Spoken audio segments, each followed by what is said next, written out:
தினம் மாளிகை பேசுகிறேங்க. ஒரு டொயோட்டா எட்டியாஸ் டீபோர்டு வண்டி ஒன்று போட்டிருக்கேன் பாருங்கள். 2019 2 ஓனர். எஃப்சி இன்சூரன்ஸ் கரண்ட்டில் இருக்கும். இன்சூரன்ஸ் ஐடி வேல்யூ 6 லட்சம். கிலோமீட்டர் 2 லட்சம் கிலோமீட்டர் ஓடி இருக்கும். Service record Lancer Toyota.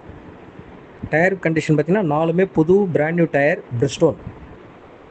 வண்டியில் ஃபினான்ஸ் கிடையாது, ஐடியல் வண்டி. வண்டியில் டென்டர் ஸ்க்ராச்சஸ் ரீப்ளேஸ்மெண்ட் எதுக்காக வண்டி சுத்தமாக இருக்கும். வண்டியில் ஃபிட்டிங்ஸ் பார்த்தீங்கன்னா Dolphin seat cover, floor mat, chrome set, ஹேண்ட்ரைட் டச் செட்டு, ரிவர்ஸ் கேமரா எல்லாமே இருக்கும். கஸ்டமர் இருக்கிற கண்டிஷனுக்கு 650 சொல்கிறாங்க.